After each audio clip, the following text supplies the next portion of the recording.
Good evening, everyone. Glad to be back with you again. This is the Washington Outsider Report on the Coalition Radio. With us today, we have Simone Ledeen. She's the former Secretary of Defense with a focus on the Middle East region. Today, we are going to be discussing a number of defense disasters in the not so great moments in US foreign policy. Has the Washington gone crazy, Simone? Because we are seeing OFAC issuing humanitarian aid licenses to the Taliban.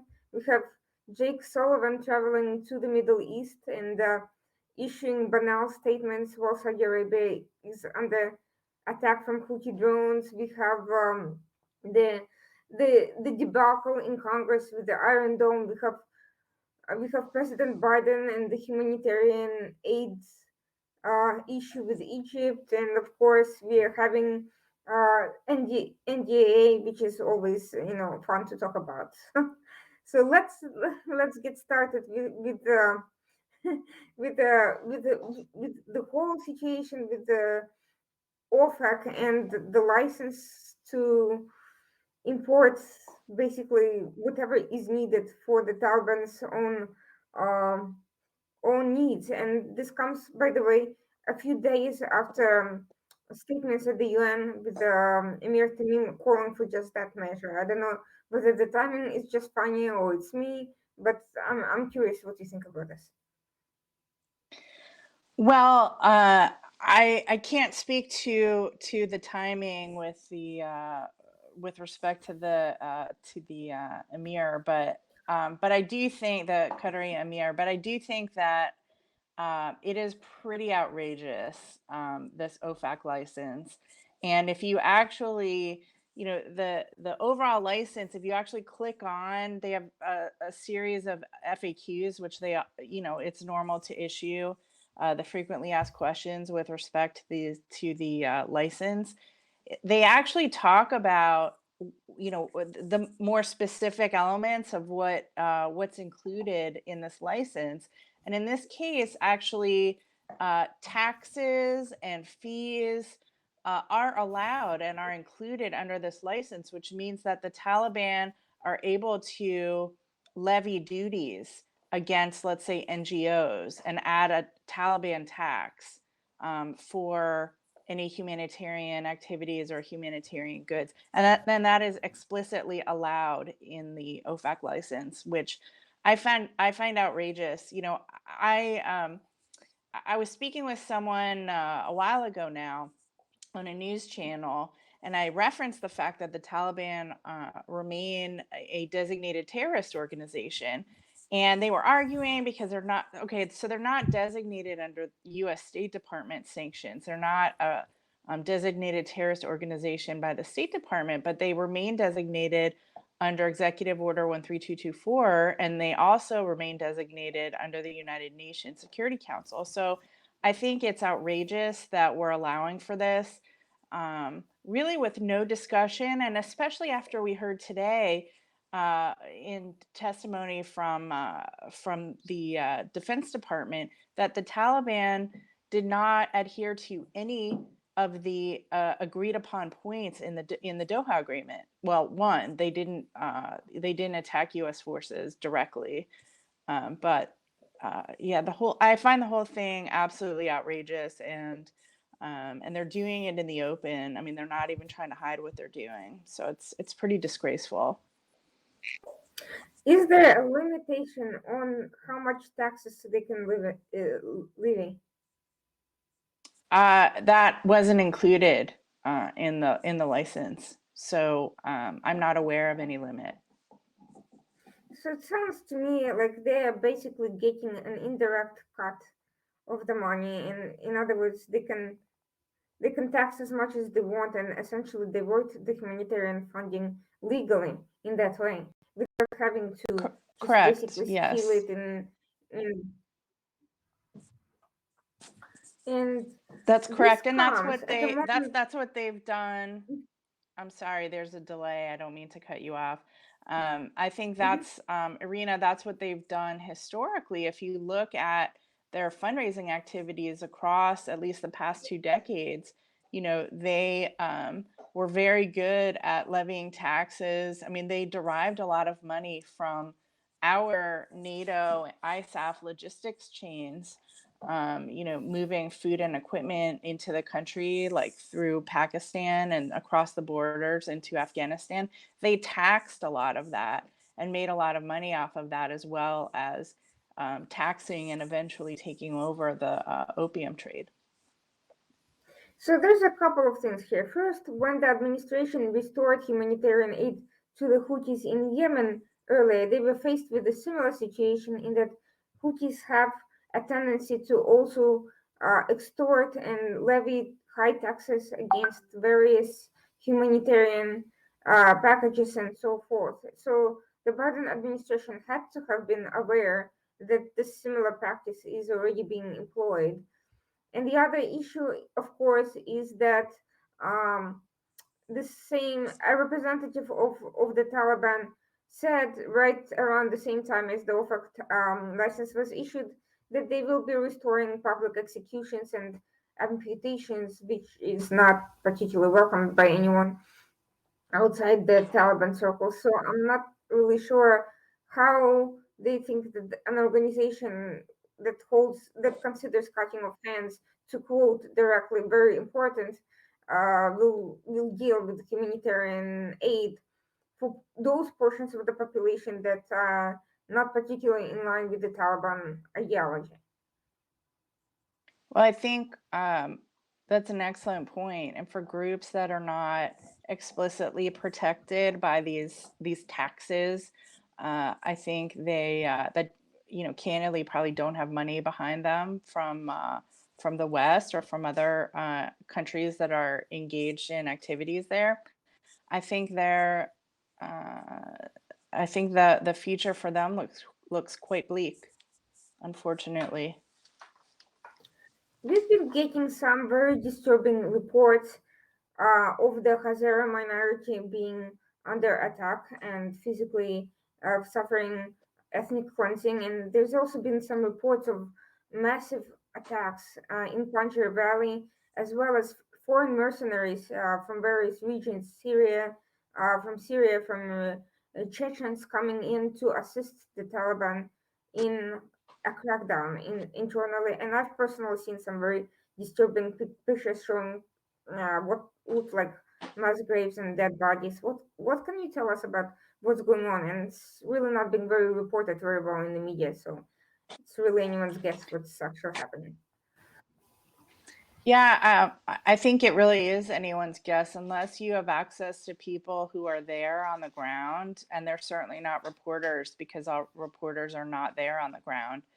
It is very hard to get ground truth. Unfortunately, I've also seen some of the videos that you're describing.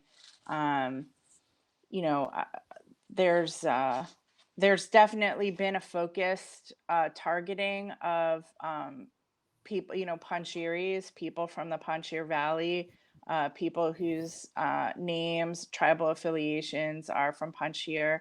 They've had a very hard time since the Taliban have come back. Um, I think right now they want to continue this farce, this sort of mirage that they have going, that this Taliban is a new Taliban, they're more modern and they're less violent than before, but I think it's the truth is emerging now. And with respect to foreign fighters, I think this was really a seminal moment. The retreat of the Americans, our surrender, has been an incredibly motivating event for terrorist organizations. I think this is a clear victory for them, and it's been very motivating for people who may have felt demotivated after ISIS, Daesh, kind of faded away and was defeated in Syria in terms of owning land. Obviously, they still pop up here and there, but and obviously in Africa, they're very strong right now. But speaking of Afghanistan and the Taliban victory, a lot of people now want to sign up for that. They want to be part of it.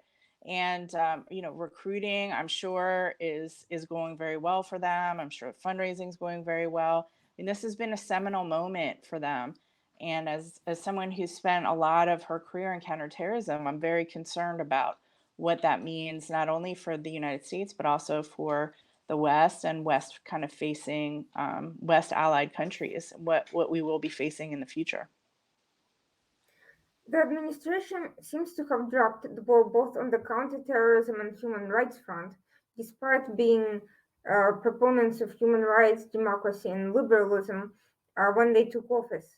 Not only are they not commenting on what's going on in Afghanistan with respect to these alleged and seeming violations, and there seems to be a growing body of evidence that these violations are taking on a mass scale, but they are actually issuing affirmative statements in support of various violators. John Kerry, for instance, in an interview essentially whitewashed the genocide of the Uyghurs in China. What does that tell you about the administration's positions on human rights? Well, I think that the administration's position on human rights is sort of tenuous at best. I think specifically with the Uyghur argument that you make, which I agree is completely a genocide. There's so much evidence to prove that statement, and it's horrendous what the world is allowing to happen to the Uyghurs. I think that John Kerry and this administration have made it clear that their priority is climate change and environmentalism, and that is a higher priority to them than anything else, including the genocide of the Uyghurs, including longstanding partnerships with countries like a country like Egypt, who they say is a human rights violator, and certainly there are concerns with, specific human rights issues and cases and how they handle some human rights issues in Egypt. But is that worth throwing away an entire relationship? Are we prioritizing that over all of the other things that we have in common that we have to work with and with them on? And then furthermore, how are we able to influence a more positive approach to human rights from some of these countries when, number one, at this point, I think we have no leg to stand on, given what we're allowing to happen to the Uyghurs, what we're allowing to happen to our friends and allies in Afghanistan. I don't really know how we can continue to, and the Biden administration can continue to push this human rights argument when everybody sees it for the kind of duplicitous statement that it really is. I'd like to raise another concern in addition to what you just described. This military aid cut that the Biden imposed on Egypt due to these supposed human rights violations. This came as almost out of the blue in terms of the administration, but not really out of the blue in terms of the general, because he hasn't really been making too many statements about Egypt lately. But for those watching what's going on in Washington, there has been a concerted campaign by various lobby groups, most of them affiliated with the Muslim Brotherhood, actually 100% of them affiliated with the Muslim Brotherhood in some capacity, pushing for these measures on various fronts in Congress, through the Egypt caucus, through assorted NGOs and local human rights organizations, and of course behind the scenes. So if this entire campaign is literally uh, has been the creation of a particular special interest groups with no broader considerations of U.S. interests, and if the administration is so prone to be influenced by lobbyists, isn't doesn't that raise question about corruption and outright bribery potentially?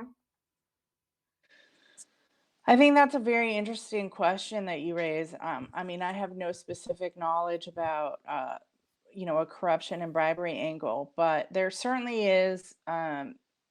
there certainly are members of Congress, and I would put them really as responsible for the situation with Egypt right now and the reduction in aid, um, and military aid that we provide and historically have provided for decades. Um, I think there are specific members of Congress who have lobbied for this extensively, and the Biden administration on this has been less aggressive than it has been toward, let's say, Saudi Arabia, because they do realize in some way the importance of the relationship with Egypt. I think they understood it more clearly than ever when Egypt interceded in the most recent sort of Gaza uprising, crisis between Gaza and Israel. So Egypt stepped in as the mediator, whereas Qatar had been sort of, playing this sort of middleman. Egypt stepped in and negotiated a ceasefire, and I think that allowed the Biden administration to take another look at the relationship and say, actually, there is value here. I don't know why it's an unfortunate situation because there are many, many reasons why it's an important and valuable relationship. And when we look at Egypt and Egypt's geography and what it faces, both from the internal, they have an internal fight with Daesh. They still have the remnants of the Brotherhood there that they're trying to navigate, and then so many external threats as well coming from all sides. So they really do need our support. They need our help. And it's a very sad situation when you see, instead of us reaching out, us the United States reaching out our hand in friendship and partnership and working with them to address these threats, which really are shared threats. Instead, we cut our aid and cut our influence because Egypt still needs these materials. They still need support, and they're going to get it from elsewhere. And unfortunately, that reduces our influence long term, as it does in other countries that are experiencing the same. Egypt in recent years has been increasingly diversifying the source of its high-tech arsenal, specifically from by concluding $1 billion deal with Italy, importing jet planes from France, and also continuing to rely on Russia for some level of imports, although Russia and Egypt have also been experiencing tensions over Ethiopia-related matters lately. So that kind of leaves Egypt in a tough bind between two kind of polar states. But nevertheless, what was the effect that the Biden administration was hoping to get by cutting this aid? Given that first of all there are other options, and second, the Egyptian government does not recognize the argument that the U.S. is making here. That, for instance, arresting and imprisoning Muslim Brotherhood members or depriving them of property. They do not see that as a human rights violation, given that Muslim Brotherhood is a designated terrorist organization there. So, how what exactly were they hoping would happen, and what has actually happened? What was Egypt's response? Yeah, so I agree with your question. What exactly did they think would happen? It's hard for me to imagine what that answer is.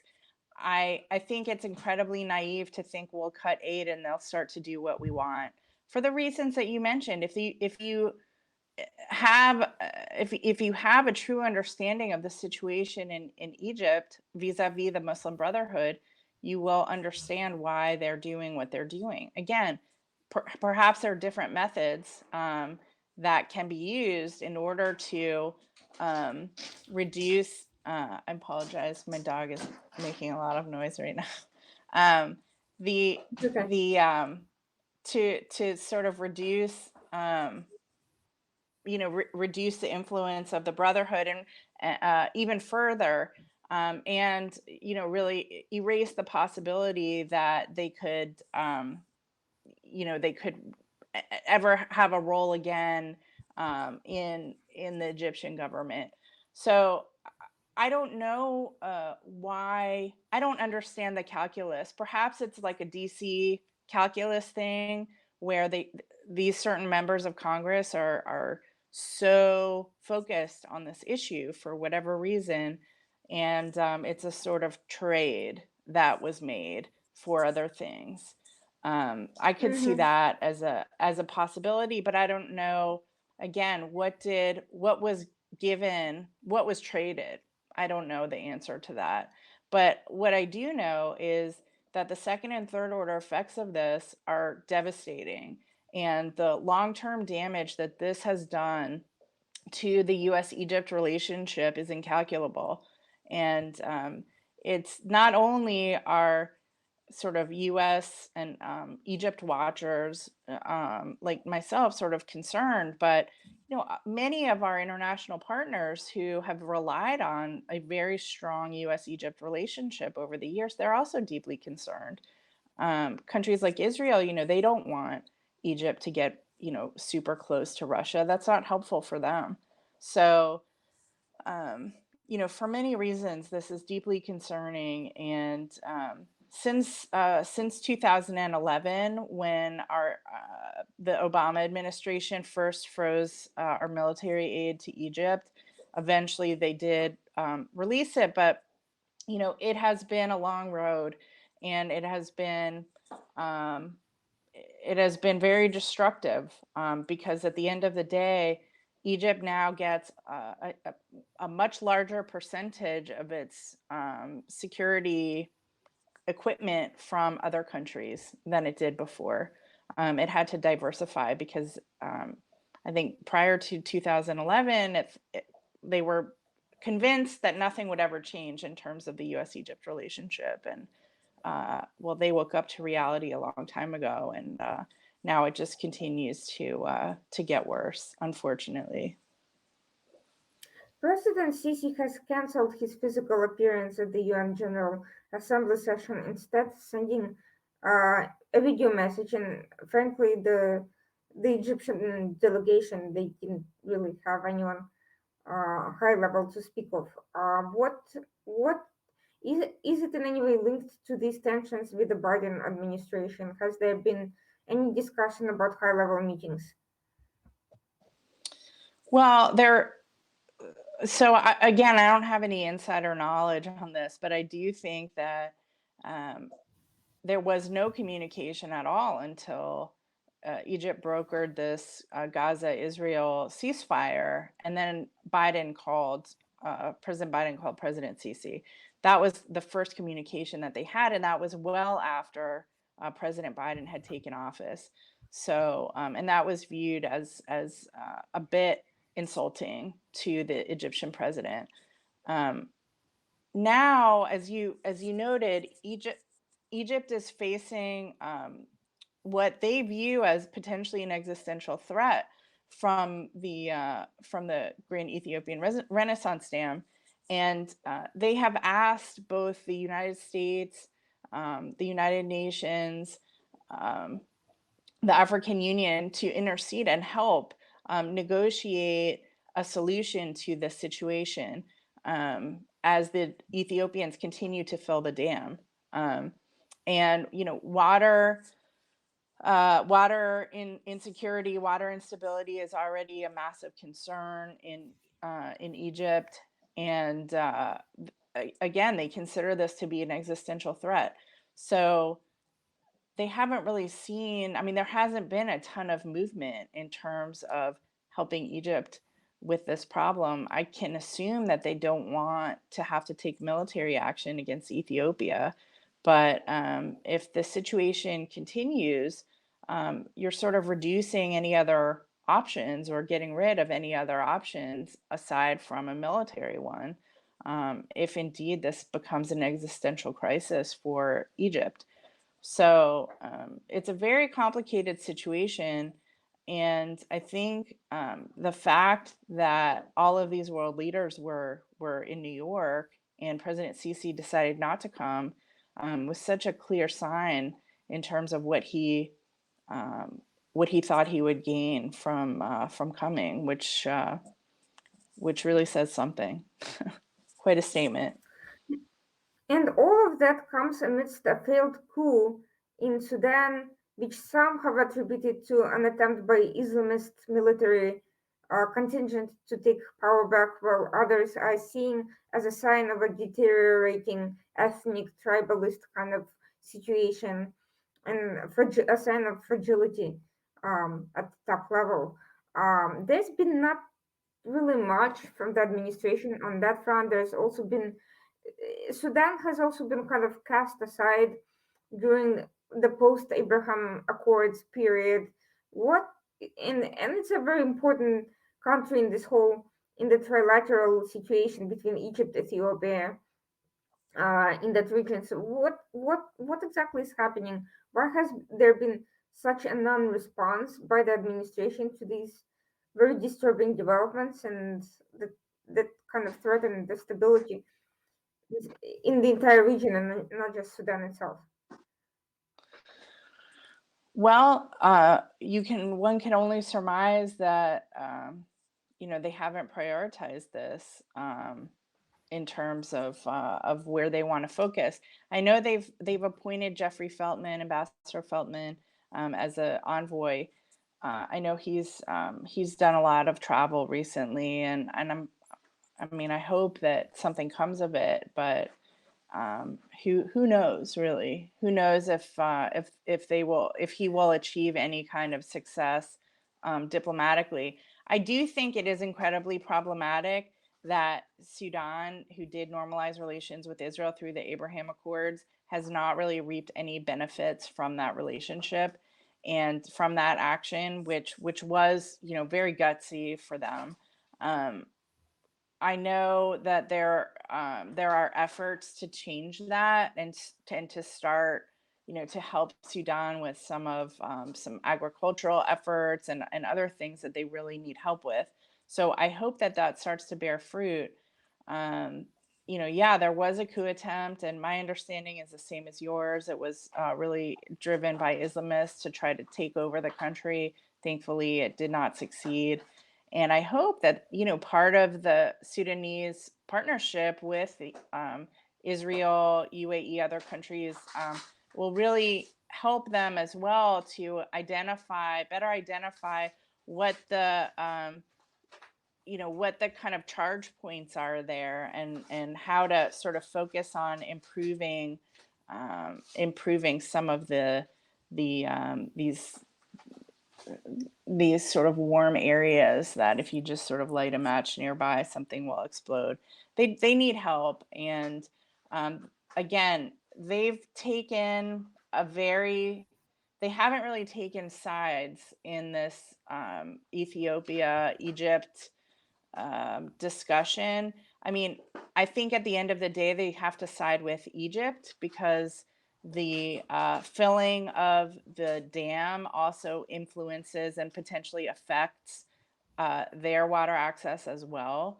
But they're not in a position to do anything about it, and they know that. So they want peace, they want stability, they want help to grow and improve their situation. Um, and you know it might not be the United States that helps them, but hopefully their other new partner countries will step in and provide that. I think one of the things that we've learned under the Biden administration is don't count on the United States. I hate to say this as somebody who is a very proud American, but you know, don't count on the United States right now. It's a very volatile time, and I think we've seen, unfortunately, some really really poor and really terrifying decisions. And hopefully, other countries will step up like they are and provide leadership. Before we get to the one of the another basically clusters of bad decision making, to put it diplomatically, related to the whole Irodome spectacle that we that we observe. We are seeing a really strange inconsistency by the administration in terms of who they get to attack, and who gets who gets support and who doesn't. For instance, there's been issue statement expressing concern about Tunisia kicking out Qatar-backed Islamists from office. Meanwhile, Algeria severed relations with Morocco seems to be bringing the situation to the brink of war, and there's been kind of silence on that front from the administration, as well as, and all of that was based on completely dubious excuses that really don't have any grounding behind them. And then there's been silence from Biden and his team on that front, and there's been no concern expressed whatsoever, nor pressure on Algeria to kind of step away from the brink. How do you interpret this very strange lack of, very strange pattern of disinterest um, in some countries, while and concern over all the wrong issues in other places? Well, I think whenever you see a special focus on Israel in a negative way, it raises other questions as well in terms of motivation. Um, I think that I think that it is in some ways, well, on the left, at least in America, this BDS, anti-Israel, pro-Palestinian um, movement has been successful on the left and on the left alone, and especially in the far left. There really is a narrative that supports this fallacious, this fallacy that Human Rights Watch published, that Israel is an apartheid state, and this is the greatest human rights injustice of our time. um, that's a narrative that was created for a specific reason and supports a very specific outcome. Um, and when an American administration supports such an sort of outrageous position, it really causes one to sort of ask questions about why that's the case, and who is influencing that inside of the administration, to the exclusion of all of these other very real and pressing challenges that you've noted. Um, it is odd. It is quite odd, and it is quite disturbing.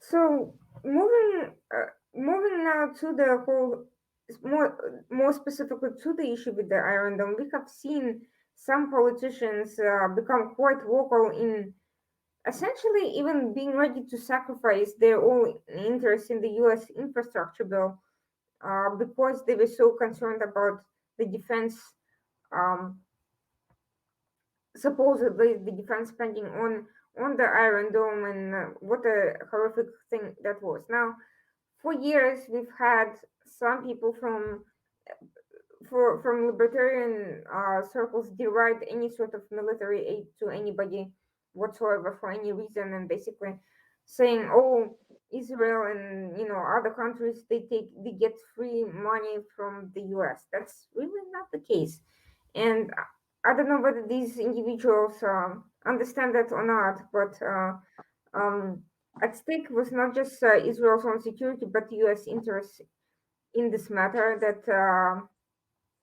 uh, that essentially harken back to U.S. security interests in joint development of improved types of weapons. So, how would you assess the situation where Congress has been brought to this point, and it's even as Democrats are concerned about losing the midterms next year? Well, um, I think it was a disgrace that the House leadership allowed the Iron Dome provision, replenishment provision, to be stripped out of that bill.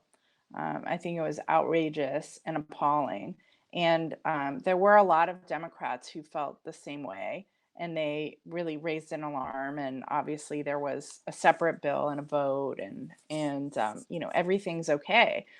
But everything is not okay. And I think the whatever you want to call them, the squad, the very far left progressives who championed this and voted against the provision, I think they achieved their goal, which was to put more focus on the issue. And you can be sure that this is not going away.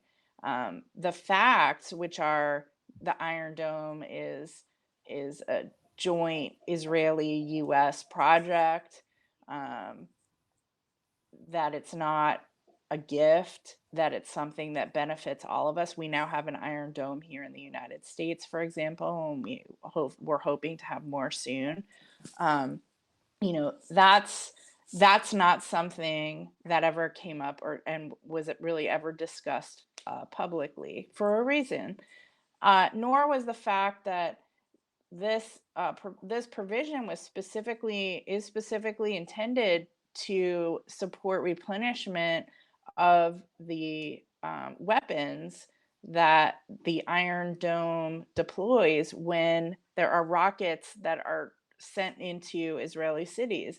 This is a defensive um, this is the Iron Dome is defensive in nature. It is not meant to attack anything except for rockets that are headed for urban areas in Israel, or populations of any kind.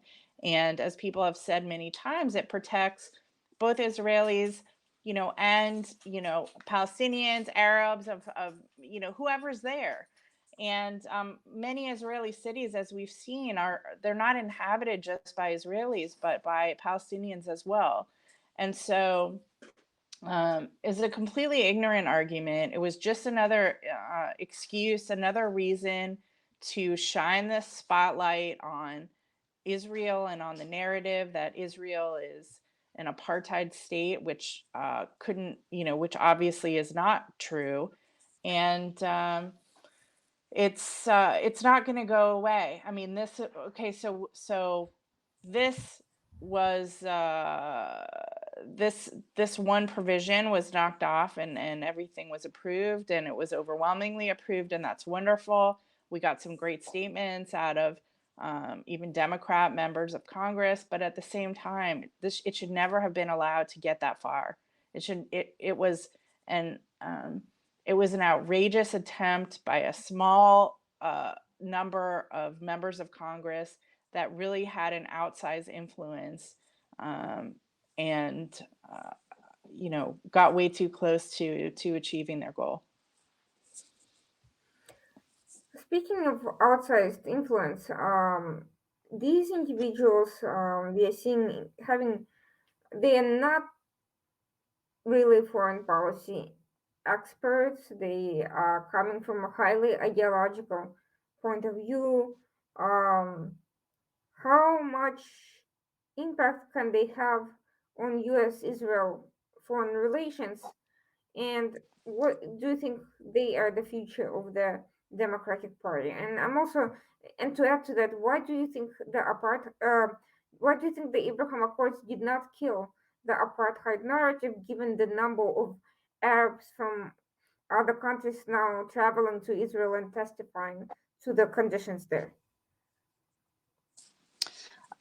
Well, to answer the last part of your question first, I think it's because a lot of people aren't educated, and so when you have like a Human Rights Watch or progressive members of the House talking about those issues in that way, people don't actually know the truth because they just haven't bothered to educate themselves in many Mhm. cases, unfortunately. And a lot of these members are popular. They're successful within popular culture, and unfortunately, that means that they get a lot of attention, and they can use that attention. They turn that's their platform. That they use to address a multitude of issues, but including a very strong anti-Israel and in some cases anti-Semitic position. And so I think it's very damaging and very unfortunate. And I also think there are a lot of people around here who say, well, now that's over with. And I don't think long term it is over with. I think they actually feel motivated by the fact that they got so much attention put on Israel again. And they're going to keep doing it. What was the first part of your question again, Irina? I don't recall. Um, yeah, I was basically trying to figure out why hasn't the narrative really, like, why hasn't the Abraham Accords been more of a disruption on BDS and Oh yeah. anti-Israel efforts, given, and do you think that the members, that the participants in this treaty are doing a good job reaching people outside the choir, so to speak? I mean, I think actually, ironically, outside the United States, the Abraham Accords have done a great deal to, because it's a lot of it's about people to people. So maybe people Mm-hmm. who hadn't really met an Israeli before, didn't really understand what the country was about. They can now visit. They now have Israelis in their lives that they can speak to. It's changed a lot, and it shows by the number of, like, for example, Israel UAE, how many new businesses have been formed in the last year? I mean, the figures are astounding in terms of the trade, amount of trade going on between the two countries. I mean, this is a lot of us were aware of the kind of quiet friendship that the two Mm-hmm. countries shared for a while, but I don't think any of us could have imagined the scale, that the scale of how quickly the scale changed in terms of these trade relationships, and it speaks to something I think more profound. So I think the problem is, here, and really the Corbynization of the Democratic Party, and the fact that as the Democratic Party has moved farther and farther left, it's incorporating more and more an anti-Semitic tone, um, that is concerning, because anti-Semitism should be something that both parties abhor, and both parties work to fight against. And if there's one party in the out of two in the United States that's sort of tacitly supporting an anti-Semitic position, that's very scary, as the United States has the second largest number of Jews in the world after Israel. Speaking of very strange developments related to anti-Semitism, we are seeing an effort by three leading senators to curtail presidential powers, with the effect of specifically making it harder to sell weapons to Saudi Arabia, UAE, and Israel. And we are seeing Bernie Sanders, Chris Murphy, who are somewhat less of a surprising partners in this coalition. More surprising is Senator Mike Lee, who is by no means an anti-Israeli lunatic. So, how do you? I understand the argument about narrowing presidential powers, war powers, and reviewing congressional rule, but is this the right? Is this effort, legislative effort, the right way to go? And isn't there a high level of potential backfire related to focusing so much on these countries?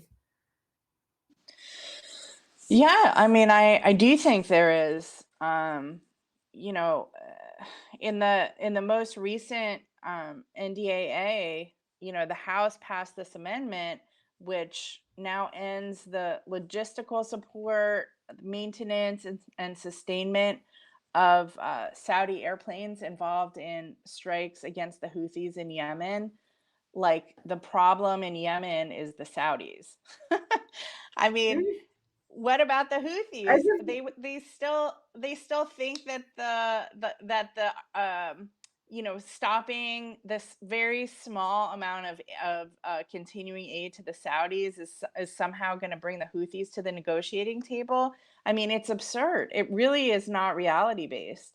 And the fact of the matter is, and also the amendment also blocks funding for sharing intelligence with the Saudis, that would enable coalition airstrikes. The whole point of which was to help make their strikes more accurate in order to avoid civilian casualties. And our military had worked closely with them in like training and support so that they could do a better job and avoid these sort of civilian catastrophes. So um, did this cause a change in Houthi behavior? Absolutely not. The Houthis only want a military victory. They have shown this for years, and they are now so close to achieving this victory. Why would this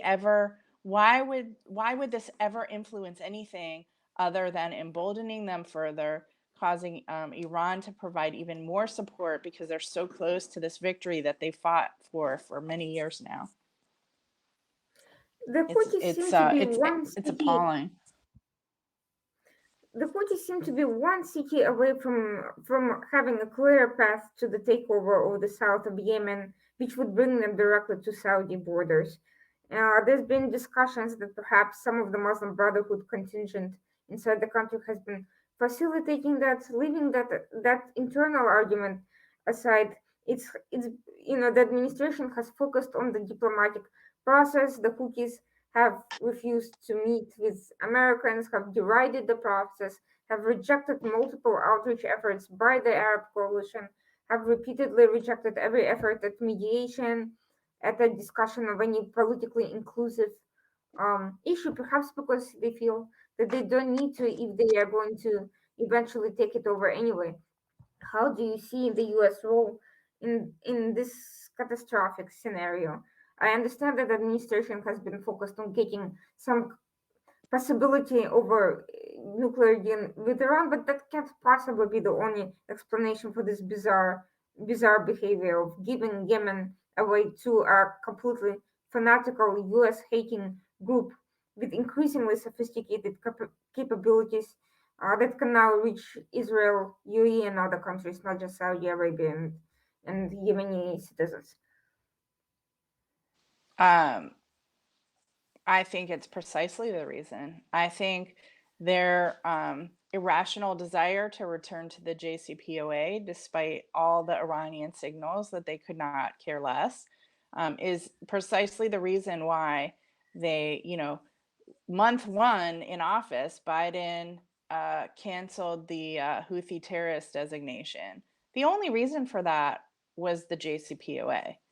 And the more that they give away, the Biden administration, in this desperate and frankly pathetic attempt to return to an agreement that was never followed by the Iranians. It's just they're just digging. They just keep digging. The old phrase, like, once you hit bottom, don't keep digging. They continue to dig. Mhm. Where is bottom? It's very hard to ascertain where that will be, unfortunately. So yes, they will continue to do things like this that they think will somehow affect an agreement, which I think we've seen that it won't. Frankly, it's terrifying. I mean, I'm sure that our long-term allies and friends in the region are terrified because they see what's happening. I think they see clearly what's happening in most cases, and it's a long 3 years ahead. I am actually currently reporting from Geneva, where one of the first things that I learned upon hitting the ground, so to speak, was the impending execution of 9 civilians, including a minor, which took place literally the day after I arrived. There's been some statements of condemnation issued by the State Department, by the UN, and so forth, but no action has been taken to penalize anyone for a completely egregious act following over 3 years of systematic torture, which resulted in that minor who was arrested when he was 14 being paralyzed and not being able to stand at his execution. The optics were absolutely devastating. How can we? How can the administration possibly justify anything of that sort and not take even minor action to at least hold a few people accountable? How can juxtapose that with how they've cut aid to Egypt based on human rights concerns? What human rights concerns can they possibly voice in Egypt where they have allowed this atrocity to occur? And similar atrocities happen, pretty regularly in Yemen, and this whole appalling concept of child soldiers, how the Houthis are famous for enlisting child soldiers, brainwashing these poor Yemeni children into fighting for them. I mean, it's appalling, and I think all kind of human rights focused people, I think humanity should be outraged by this. It is an affront to humanity, what we are allowing to happen. And this administration, again, talks out of both sides of its mouth. On the one hand, very concerned about human rights. On the other hand, allowing these atrocities to continue and not only not do anything about it, but actually reward and come back to um, a table, really a one-sided table. They're the only ones at that negotiating table, but continue to offer more and more and more. It's just it's insulting, I think, to all freedom-minded people, and certainly the people of Yemen who've suffered so much. And from everything I'm hearing, the negotiations in Vienna are not only not going well, but Iran has rejected the visit by inspectors from IAEA and has produced mendacious information and blocked any information regarding its facilities and has been increasingly recalcitrant, even more so than at the very start.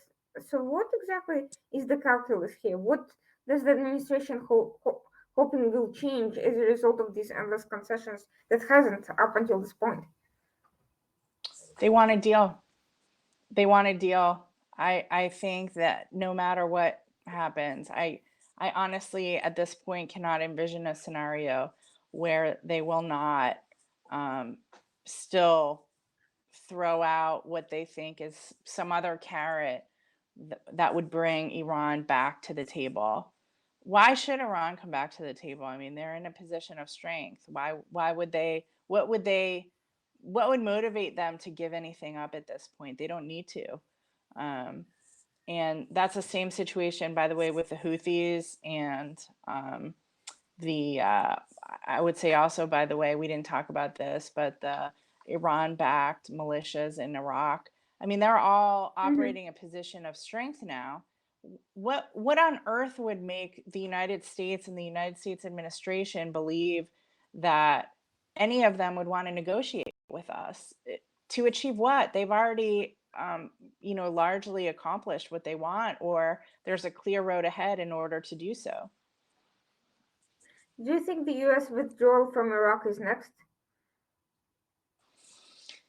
It's hard to say. It's hard to say. It depends on the situation in Syria and what the administration wants to do there. I think if they want to remain in Syria, they have to remain in Iraq. So I think time will tell, and maybe that's yet another lever they're trying to use with the Iranians that we'll leave Syria if you X Y Z. So anything's possible, I think, unfortunately. We are seeing we are hearing the talk of potential uh, de desanctioning of the Assad regime in Syria. So it does seem to be like they're kind of building on Obama's fake red line there and kind of I taking it do a step think it further. is sort of an yeah, I do think there's sort of inexorable movement in that direction. Um, and I agree with you. I can easily see that happening um, in the future. And yeah, I mean, it's certainly. kind of ironic because Assad himself did not particularly. Uh, the reason for his survival was not such a great performance in his capacity, but because the situation ended up being so splintered by so many different interests. So he may not have had survived had the situation not gone out of control on the other end that had nothing to do with his ability to manage it. But here we are facing the potential for complete normalization and seeing Assad back in the White House at some point, even. So, speaking of these really disturbing developments, you mentioned some of the uh, new amendments to the NDA that went under the radar in the media, probably for good reason. And what else is worth noting that we are not hearing about, but we should probably take into consideration for the near future from this massive bill? Well, I mean, I think for the Middle East region, to me, the most notable is this amendment ending the logistical support to Saudi-led coalition, and the fact that that decision actually overrules last week's prospective approval by the State Department of a $500 million agreement for the same funding of Saudi aircraft. So I think that was shocking, and I'm sure that it was shocking to the Saudis as well. And I expect them to, to seek alternative defense agreements in the wake of this, of our withdrawal from the region. More generally, I think they're going to consider China. I think they're going to consider Russia and possibly Israel as well. I think that those three countries are probably most likely, the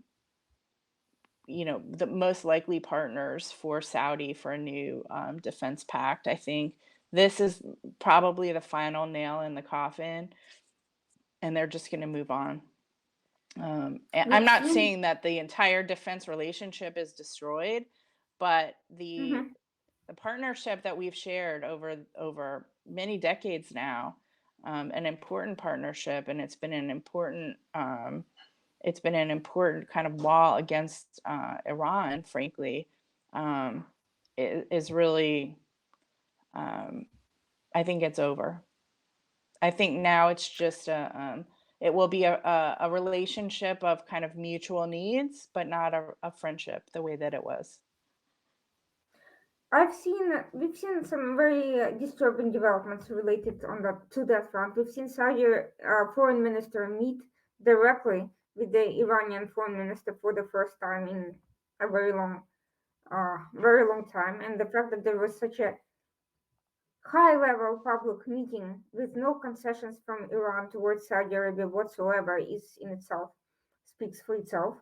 The other issue is Saudis, Egypt, and Qatar are joining a Russia and China-led alliance focused on Central Asia. Another issue that the U.S. should probably be concerned about. The trajectory really seems to be favoring US adversaries and their influence in the region.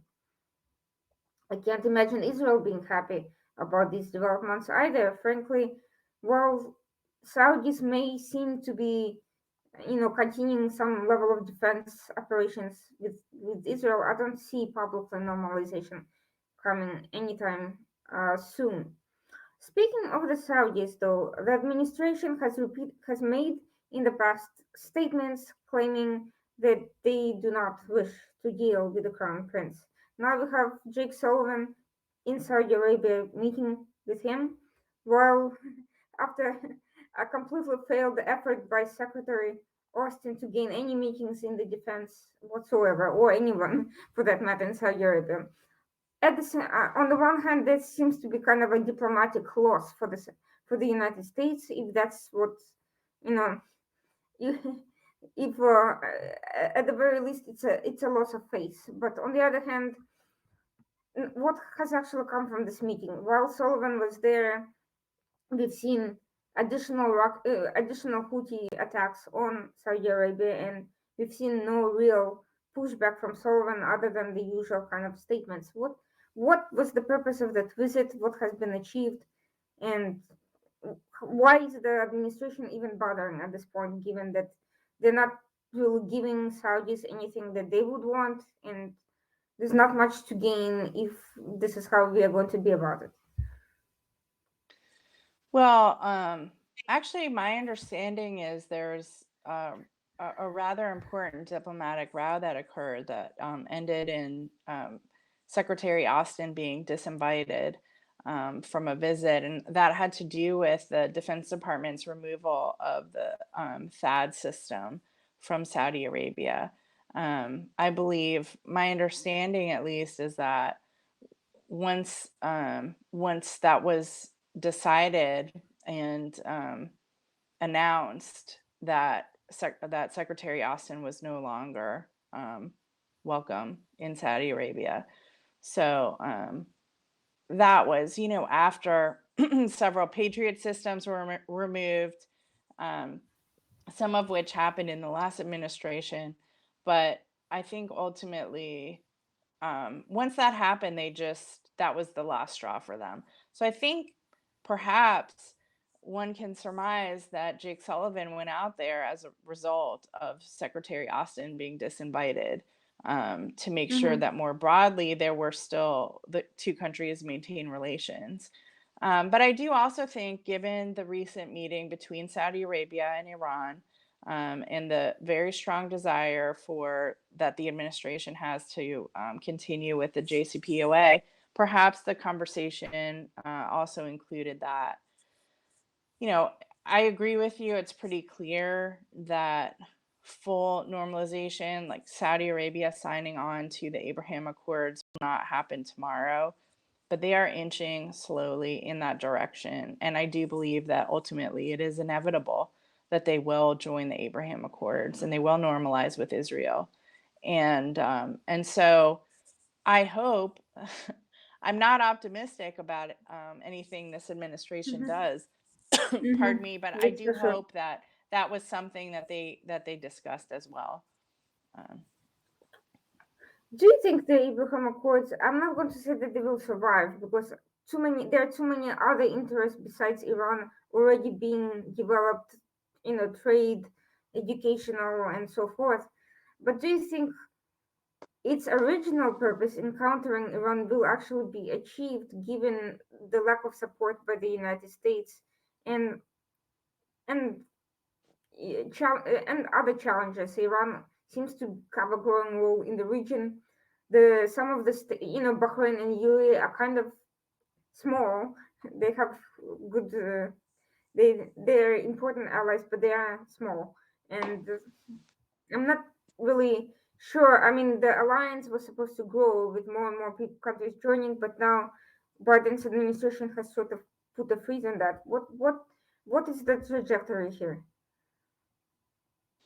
I do think that if they were going to break apart, they would have done already, especially with Mm-hmm. the Gaza crisis that we talked about earlier. So I think they're quite strong, and that has surprised some people. Not me, by the way, but I know it has surprised Mm-hmm. some people. Um, I do I do think it's important to note, however, that the Abraham Accords weren't just about Iran, but also about Mm-hmm. China, um, Mm-hmm. and creating partnerships where, especially in the area of technology development, Israel is a leader in that area, and especially with specialized technology like water desalination that Israel has come up with, you know, that sort of technology is helpful across the region, obviously, and especially as water instability becomes an increasing problem. So I do think it's important to note that. Um, I think the part of the United States goal in kind of encouraging these relationships to come out into public view was to try to supplant the growing influence of China in the Middle East, because a lot of people don't understand that there's not a division like in other countries between the economic sector, um, the commercial sector, and the defense security sector. In China, it's all the same thing. And there's still some educating that needs to happen in terms of what that means in terms of partnering with China and what you might get on the front end, and then what they might be slipping in the back end. So there are some partners in the region who understand that, and there are some who either don't or don't care. But we can look to Europe and Southeast Asia for examples of other countries who have made deals with China and are deeply regretting that now and are trapped. So Unfortunately, so I think far, as the US influence in the Middle East seems to be waning, not just because of Biden, but especially because of Biden and his policies, we are seeing China playing a growing role. Even Israel is operating a China owned port. Saudi Arabia has signed a number of major deals quite publicly with China, despite its strong support for Iran. UAE, we have seen a great deal of Chinese movement there. Some of its vaccine diplomacy has failed, but not everyone is willing to admit it. And even Morocco is signing on to new deals with China, even as is hoping to develop stronger relationships with the United States at this time. So, not really sure that we are quite successful on that front. I am we're kind of not. concerned. I don't, We're as I not. said, I don't think Abraham Accords will break up because there's no reason for countries that are getting, trade and other advantages from the relationship to go their separate ways and shut down diplomatic relationships. But I do think they are limited in what can be achieved thanks to these major power struggles. Well, that's been a very bleak discussion. Unfortunately, I hope we'll find a way from. I hope the Biden team will somehow wake up. I'm not optimistic that it will, but I will always hope that that something will click at some point and they'll realize that this is not not a way to kind of blindly meander and stumble through life. But that's my hope. But thank you so much for being with us today and giving us insights on these issues which haven't gotten nearly enough attention or in-depth coverage in the media. And hopefully we'll be talking soon about much better developments for the US and its allies in the near I future. look forward to Uh, it. Thank you so much. Thank you and have a great night. See you next week.